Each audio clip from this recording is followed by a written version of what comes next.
Hey, it's week one of the high school football playoffs. I'm Fox 23 Sports Director Nathan Thompson, along with Tulsa World Sports Editor Barry Lewis. Lots of good games on the schedule, Barry, but we're going to go over your top 5 games. You're calling from the Tuesday edition of the Tulsa World, which also has 11 best the rest games, so make sure you pick that up, or you can get it on okprepsextra.com. Your top game is also the Fox 23 Game of the Week, Sapulpa at Claremore. Yes, two teams looking for a playoff breakthrough. They've both been to the playoffs a lot in recent years, but they haven't really gone very far. And both of these teams, rightfully so, feel that they can make a deep run. Sapulpa's 7-3 with a lot of momentum. They're healthy. And Claremore 9-1. It's been the season so far that they had hoped it would be. They came in with high hopes that this would be its best team in about 25 years, and it's lived up to that, even though they've had to battle some adversity with injuries. So one of these teams is going to have big first-round win that could be a springboard to them for a deep playoff run. So it's a really fascinating matchup. Each team has an outstanding quarterback. Each team has an outstanding receiver. It's going to be a great atmosphere at Claremore on Friday night. Your game number 2, very similar to game number 1 in both quality game and the matchup here, because Class 5A, both games. You have Collinsville at Coweta, both really good teams that have had a lot of playoff history, but Collinsville has made deep runs, won a state title. Coweta, like those other two teams, has struggled a little bit in the playoffs. Yes, it wasn't that long ago where Collinsville was like where these other teams were. They'd been to the playoffs a lot, but just wasn't getting very far.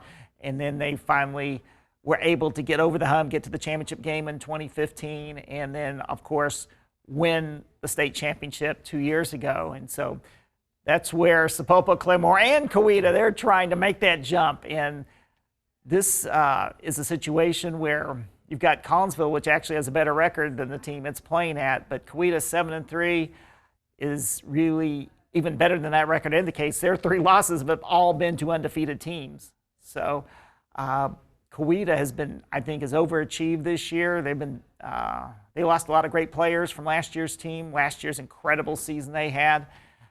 That ended in the quarterfinals, but they just get the job done. It's a lot of, not necessarily you get a lot of style points, just win, and they've been getting the job done. Collinsville is coming off a tough loss to Claremore last week, which that probably prepped them well for the playoffs, even though the outcome didn't go as well as like they would have liked. But that's sort of the type of game they're going to be facing this week at Coweta. It's probably going to be a 21-14 type of game, and it's just both of these teams are evenly matched, just like Sapulpa and Claremore are. So either game you choose to go to, you can't lose. They're both great games.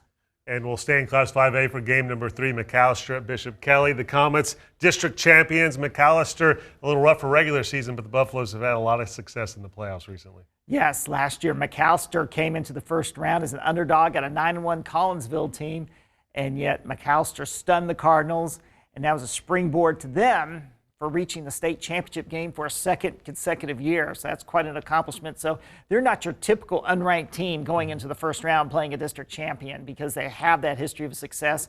And I think McAllister is a dangerous team for Bishop Kelly. That being said, Bishop Kelly is just playing so well right now. They've won 8 in a row. I would have to make Kelly the favorite on Friday night.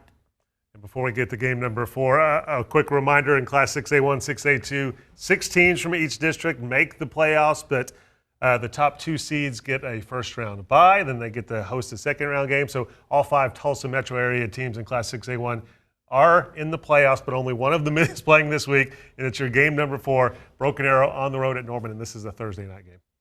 Yes, what a way to start the playoffs. A week ago, Broken Arrow didn't even know if it was going to be in the playoffs, but they get the dramatic win last week, and here they are. And considering they didn't know if they're going to be in the playoffs, they're only 3-7. They've got a really good draw when you consider all those circumstances, because they have dominated. They have totally dominated Norman through the years, and they're playing a Norman team that's only 4-6.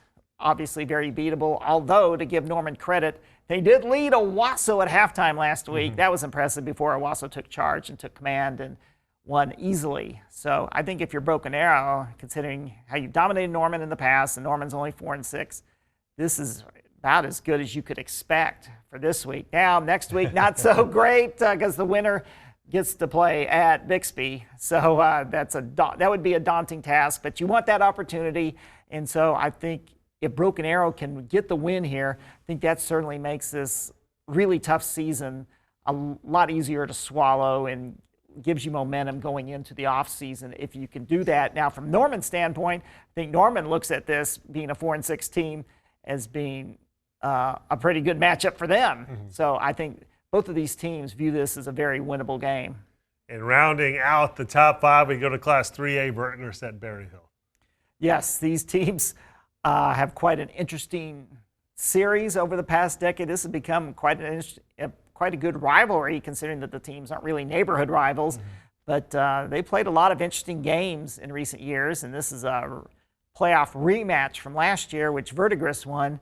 I would have to favor Berryhill this time, though. Berryhill is playing really well. They've sort of been under the radar, but considering Berryhill's at home, they're playing really well. I'm going to give Berryhill the edge. All right, that wraps up the top 5. Again, the Tuesday edition of the Tulsa World. For Barry's column on this, you get those 5 games with full write-ups plus 11 best of the rest. You can also get it on okprepsextra.com. And, of course, just do that all week. Pick up a Tulsa World all week because always great game previews and recaps and scores and great pictures by the Tulsa World photography staff and okprepsextra.com. Great website for high school football fans. For Fox 23, like I said, our game of the week is the same as your top 5, as we have Sapulpa at Claremore. Fox 23 Spencer Tillis will be live from Claremore in the 6 o'clock show Friday for a preview of that game, and they'll have highlights live from the stadium in Fox 23 News at 10 Friday night. And also you can get all of our high school football coverage on the fox23.com sports page. All right, have a great week.